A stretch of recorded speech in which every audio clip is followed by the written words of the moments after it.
Welcome to the Emily Rassam Show, the podcast that proves parenting, business, and home life can all be juggled, just not always gracefully. Be sure to like, subscribe, and share because laughter and maybe chaos is better when it's spread around. Good morning and welcome to the Emily Rassam Show. I am joined with my wonderful and lovely guest here, Elizabeth Coleman, and she has been an educator for 35 years in the public school system. She also has a master's degree in special education for English as a second language, and I probably did that title wrong, didn't I? It's okay. Okay. Linguistics and culture. Okay, linguistics and culture. And she was the one who taught our teachers how to make curriculum for students who have English as their second language to bring them up to speed. Beth is here to tell us a little bit about how she would encourage this generation to teach children and what she would recommend to parents after being an educator for many years to impart wisdom and teach our children what they need to know. We will also be hinting on the Constitution because she's a big history buff. So Beth, what would you tell our parents of younger children about education and how should we be influencing our kids? Some negative things you may experience, how would you turn them around as a parent to help support our teachers? I think one of the biggest pieces that I would encourage young mothers and parents is to talk to your children. You know, inside we have an inner monologue, so you're constantly thinking of something. And if you just put words to that, for instance, I would say like, Emily, we're going to go to the store this morning. I'm going to fix spaghetti tonight. So you know what I need to get? I need to get tomatoes. That's the base of this recipe. Just what's going on in your head. You're just articulating it, even to a child that's an infant. You're using rich language, not just colloquial language, but you're speaking and you're thinking and you're saying, oh, you know what? And I better not forget that I also need to get tomato sauce. That's going to thicken. I need to get a sauce that's based with tomatoes. That's going to thicken up the sauce that I'm going to make. I need to be sure it's rich. I might need some natural honey. Did you know that natural honey is really good in the recipes? And all the Greek women cook with natural honey. So I'm going to do that today too. Just what is going on in your head, you're articulating that to your child. They are listening.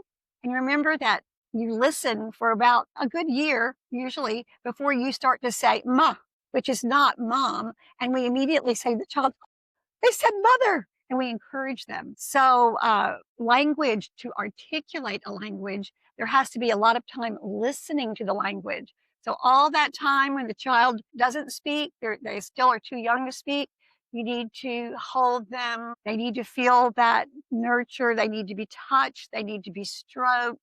So as you're speaking to them, you need to be touching them, affirming them, and then reading out loud to them, even though they're little, with beautiful picture books and reading and talking. And you can start with just picture books and say, this is a picture of, and you begin to describe what's in the book. And then you ask the child, point to, and you model for them. And then eventually they will do it too. I remember when my daughter was a year and a half, I would have these beautiful picture books and I would say, show me the bird, show me the red bird, show me the little yellow chicken. And just let her point when she still, wasn't able to really articulate all those things. So you're immediately giving them a very rich vocabulary, an environment that's just filled with good ideas, the way you think, the way you process, the way you solve problems. That's all a foundation that's being laid for them. And then you are touching, caressing, making them feel confident, making them feel secure. And at the same time, you're providing language. Of course, I would play wonderful music for them, all genres of music. I would play classical, I would play jazz, I would play, hip hop, whatever. Give them a beautiful environment that is diverse and rich. I would start like that with very, very young children. And of course, I would have them outside. So I remember we used to walk around outside and just say, look at the tree, look at the whatever. And she was like 2 months old, and we would hold her up and say, talk about things. And we took her to art galleries at that age too. So all those things are wonderful things that you can do. This beautiful, enriching environment that's encouraging, it's loving, it's kind, it's comforting, secure, and it's going to really boost them, their self-confidence, and also their awareness and their ability to think for themselves, Right. because you're thinking out loud and showing them how you solve the problem.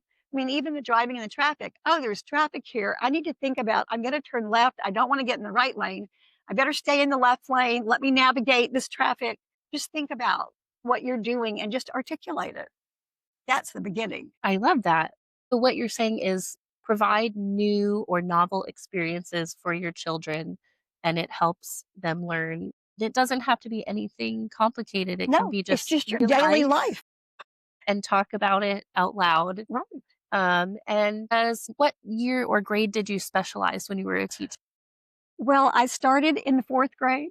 Then I went to the first grade. Then I went to second grade. Then I went to third grade. And then I went to the love of my life, which I never thought would be the love of my life.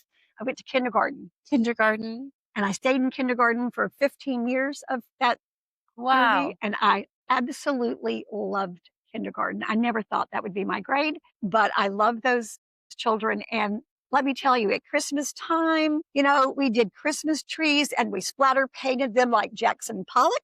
And my kids knew all about Jackson Pollock. And in the winter, we looked at all the beautiful watercolors that were done by Monet. So my kids saw all these, this is Central Florida. So they saw all these beautiful snow scenes of Mhm. Normandy, France, and they could talk all about the colors and the palette.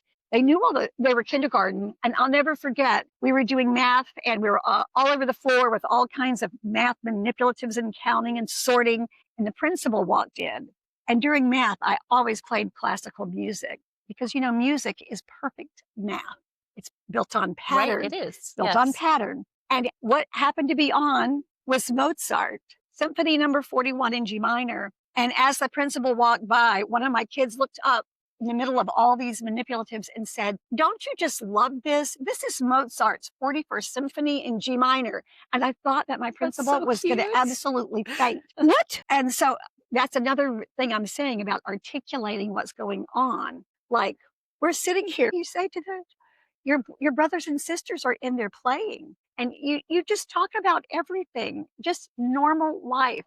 You just give words to everything that's happening so that your child is able to express themselves, articulate their feelings, their emotions. That's really important. Do you think, from an educator standpoint, that you would say we don't give our young children quite enough things to think about or responsibilities when they're in kindergarten? Because I realized my son went from barely knowing the alphabet this year, he's in kindergarten last year, and now they're writing sentences and it's week number 3 in school, and I know I teach him really big words.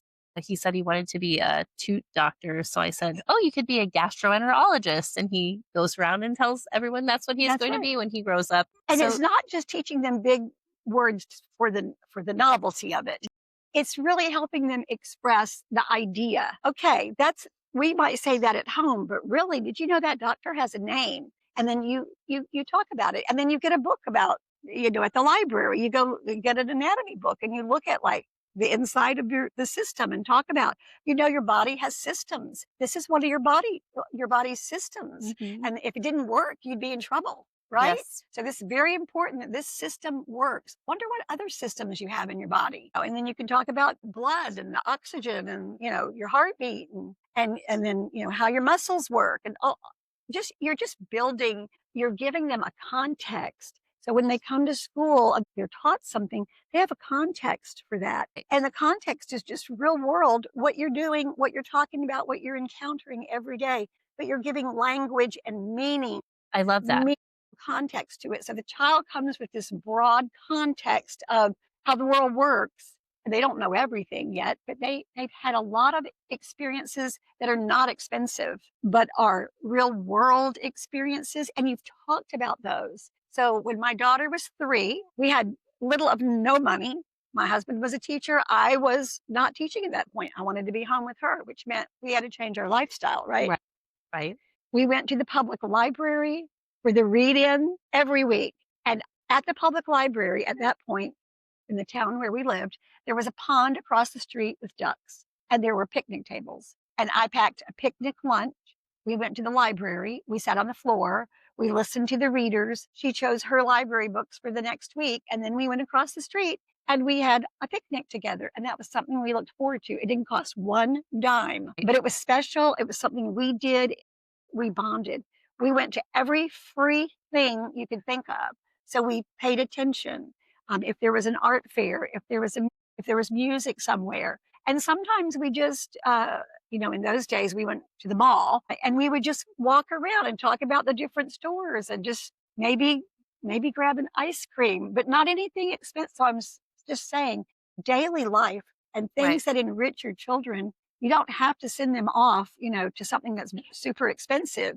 It's just what's happening around you, making them aware of it, helping them understand, articulate, navigate situations with a context of meaning and what language applies to that context. That's I what you love want to that. do. I'm a big fan of picnics for children. We go to new places all the time and we'll go pick flowers or weeds or acorns or anything that they can get into and have That's a little right. walk and do the picnic thing. And so also just the picnic thing, I'm just thinking, we also never went anywhere without a bag of something for her to do. And what I see now, not to be critical, is people just handing children their phones. Right. Okay, I think that's great. And I think that should be a piece of what you do, but I think it should be a piece. Right.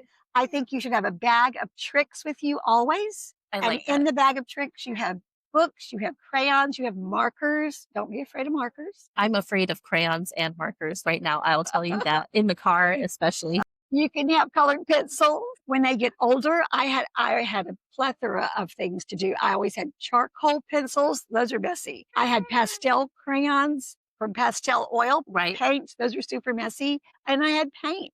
Okay, I have a daughter that's in her mid 40s, and I've already bought a Christmas present for her. Hope she doesn't watch. She's getting like a paint set and a book, watercolor. I love that. Okay, and when she had a slight outpatient surgery last year, she loves to color because we always colored together. She got Degas and Paris coloring books for adults So much fun. and a huge array of colored markers, crayons, pencils, so that because she had to be in bed for a while, she had to recoup to do. And so I think that love of there's something about the art. There needs to be that ability to express singing, dancing, all those things together. Just the expression of your body, just exposing them to things like that. I think it's wonderful. And of course, kids always get exposed, it seems, to sports at a younger age, like we're Right. sitting here in front of the soccer field.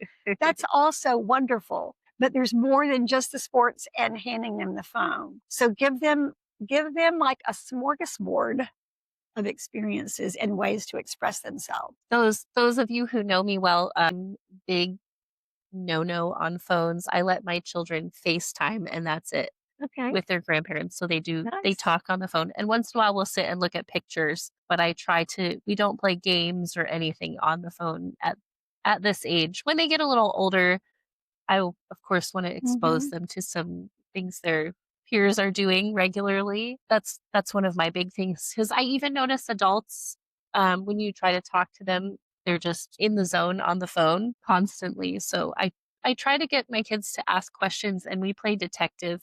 I call my one son detective. He's the oldest and he is better at talking. So he and my second oldest, we play detective all the time and ask questions about why and how they work. So you're recommending doing that. And do you have any tips for those of us who have households that speak two languages or three? Your brain is made for language. And the more languages that you know, the more your brain, as I'm told by a woman who knows 7, she said, once I hit 5, my brain did something that it had never done before. It's like it opened up. I So love that. your brain is built for language, and knowing more than one language does not limit your ability. Like, oh, I can't learn too many languages. That would be confusing. Right. Not to your brain. Not to your brain. Mathematics is a language. I was going to say that every Music is a subject is really language. a language. Anybody that knows anything about ballet, it's also built on pattern, like all the great ballets. I remember when my daughter was young and she was the part of Claire in the Nutcracker, and she had the entire first scene of the Nutcracker her dance teacher wrote it out, and she had to learn it from memory and say it back to her before she was allowed to dance the part. Beautiful. So that's what I'm saying. For everything you do, there's a language component, and your brain is made for that. Your brain is made to pick up and to learn. And your brain is constantly sorting. It's sorting language. It has semantic categories, and that word semantic just means meaning. So your brain is putting things in the semantic categories, and what you want to do is give your categories the ability to overlap. I know that a portal is a opening, right? But did you know that in Spanish, puerta is door, which is Yes. opening. So there in my semantic category, I have door, opening, puerta. So all those things are the same thing. And you can hear how portal and puerta is how those are They're similar, related. how those are related. I haven't said that word in Spanish in so long. I'm thinking to myself, am I saying that right? When I taught, I would hear lots of Spanish from my kids. And I read to them in English and in Spanish. I Love that. labeled my room, and you can label your houses in English and Spanish, or English and French, or English and whatever. I happen to know to be able to read fluently Hebrew now. And so I often am thinking, as I'm thinking about a concept, I'm thinking, do I know that word in Spanish? Do I know that word in Hebrew? Do I know that word?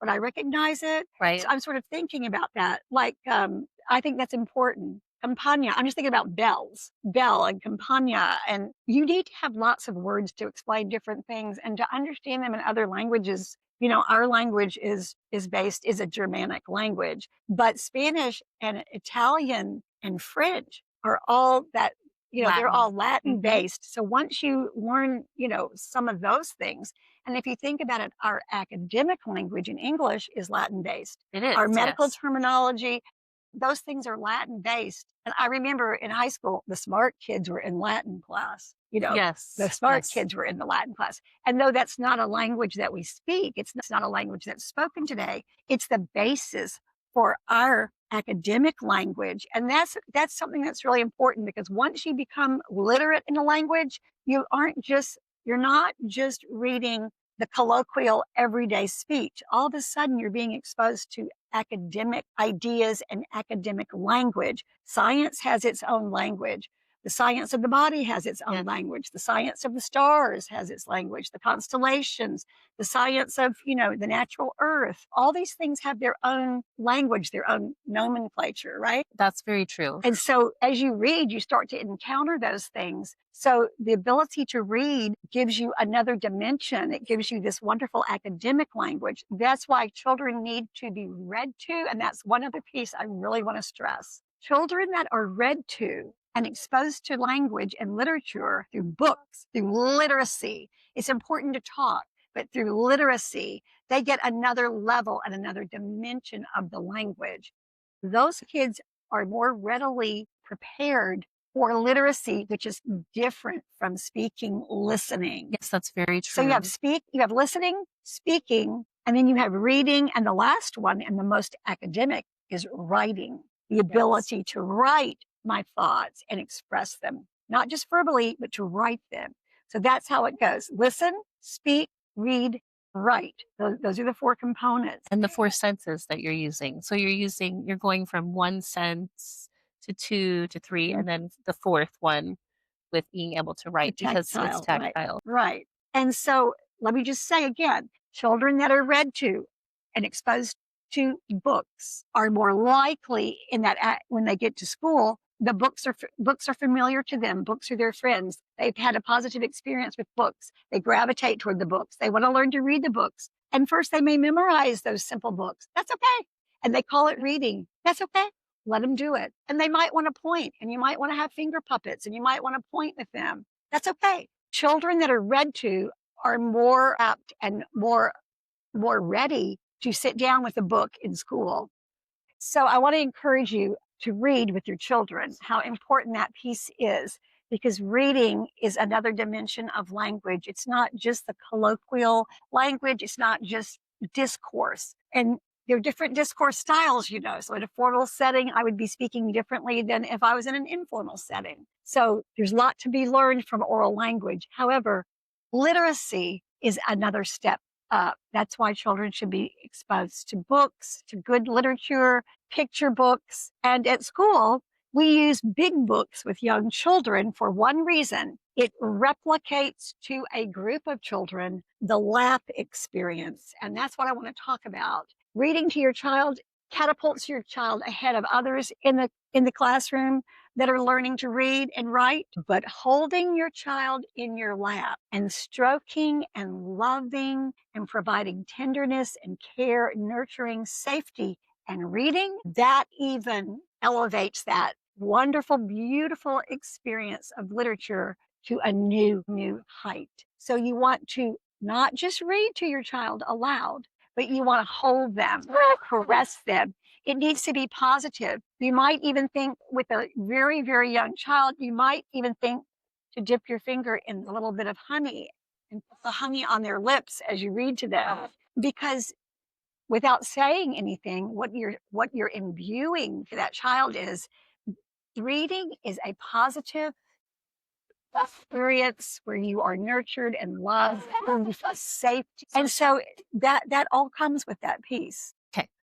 And I love the honey tip. My dad does beekeeping, so Oh, I have tons of that. that's beautiful. So your kids will know all about honey and the benefits of honey. They do, yes. I put honey in everything now. Like last night, I made tacos, and in the taco sauce with all the fresh beans and all the fresh vegetables, I put a little honey in there. I've been doing it with salad dressing.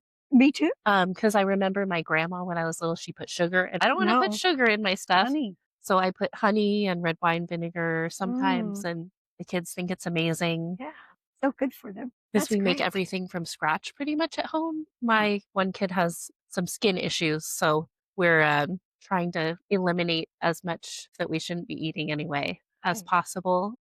That's great. And I love that you're letting them do that with you. That's another wonderful experience. I do. Some of them only get to turn the blender on or something.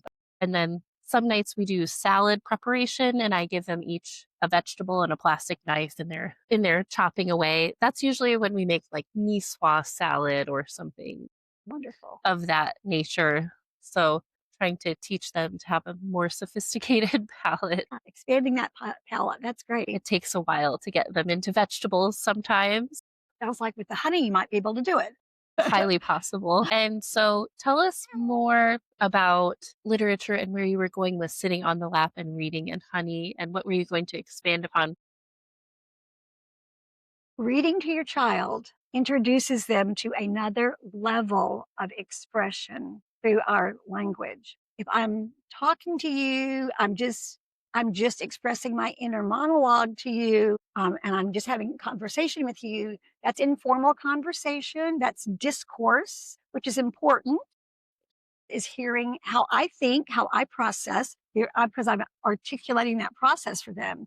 So that's giving them a foundation to be able to process and articulate what they're thinking, their feelings, their emotions, challenges, problems. So that's a wonderful foundation. That's one piece of language. Informal conversation, that's a different style of discourse. And you need to be aware of that. If I'm going to sit in the presence of the king, I'm probably not going to, I'm probably not going to slouch around, lean on the table, cross my legs even. I dress differently, but I also have a different style about the way I speak and express myself. It's more measured. So you need to understand there's discourse, there's colloquial, familiar language. It's cool. I'm on the playground. Everything's like, rad or whatever the word is. Sick. Yes. Yeah, it's sick. I have to think about this generation. But that's really not classroom language, really. Right. That's not formal language. That's not language if I'm sitting in the principal's office. That's not the way I speak. So that's important too. However, when you're reading to children, that is a completely different structure of language than just colloquial, informal conversation or even formal conversation. Literature expands your knowledge base. Beth, and another thing I wanted to ask you about was the effect of television or watching too much screen time with kids. Can you tell us about your experience with that? My daughter's in her her mid-40s now, so this was a while ago. But as a child, as a young child, when we were at home before she was school age, we got the Disney Channel. And within just a few weeks, we realized that our daughter was responding differently and she was being slightly rebellious in ways that she had never been before. And just like the puppy manual tells you, if your puppy's doing something wrong, look at yourself. What are you doing? And what can you change to help the puppy have the behavior that you want the puppy to have? So I'm not talking about manipulating your children or anything like that, but I'm talking about the environment that you're providing for them. And we realized that the variable for us was that channel. And I love that channel, but she was watching a lot of that channel. And we took that channel off. And within just a few weeks, we got our regular, normal, sweet, kind little girl back. I love that. And I would like to thank you, Beth, for joining us on the Emily Rassam Show. And of course, being a mom, we had a few interruptions from my sweet, sweet little man here who's been helping us film today. I really value your insight as it comes to language and teaching our children the many languages of our world, from science, art, music, different countries' languages that they use nationally. It's all about communication. And what is one simple take-home thing that you would just say, I really have to tell a young parent or parent today? What would you say? Books, books, and more books. And let your child see you using books. And let your child see you using a recipe. And let your child see you using a map, even if it's on your phone. Because they need to see that I use language every day and I use it. I speak it, and I also use it in a written form. I also use it in a form like a diagram, putting things together. Let them see I'm following directions. There's a picture that goes with this language, and it matches this piece that I'm trying to get together over here, your playhouse, whatever. So that children see that language is enjoyable. It's a means of expression. It's a means of communication. And it's also a means of getting information, and it's applicable to everything we do. Books, books, books, books, books. I love that. Thank you so much for sharing. And I'm Emily Rassam. Thank you for joining me on the Emily Rassam Show. Do not forget to like, subscribe, and share my channel, please. I would love to inspire more parents and business women and mothers and people who are seeking self-improvement. Have a great day. And thank you to Miss Beth. My pleasure. Have a great day. Literacy is about more than learning to read the words on the page. As Beth said, it's highly important in all aspects of your life. And there are statistics that show that not reading well by third grade is a predictor of your later success in life. However, I'm here to tell you that it's never too late to start learning to read or honing your reading skills. As a child, parents can help them by reading, practicing together. You can point at anything and talk about it. And adults, learn a second language. It might be hard to you.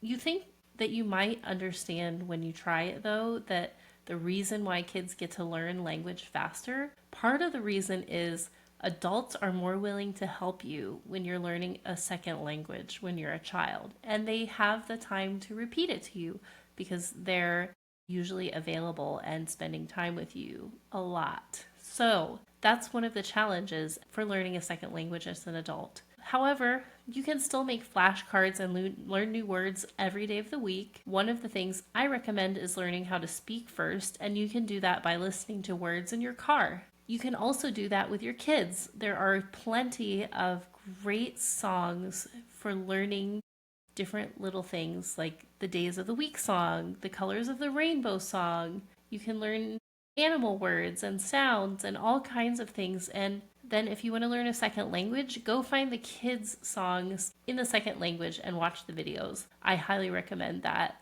because they show you the words to read and they put a catchy tune behind it, so it helps you remember things better.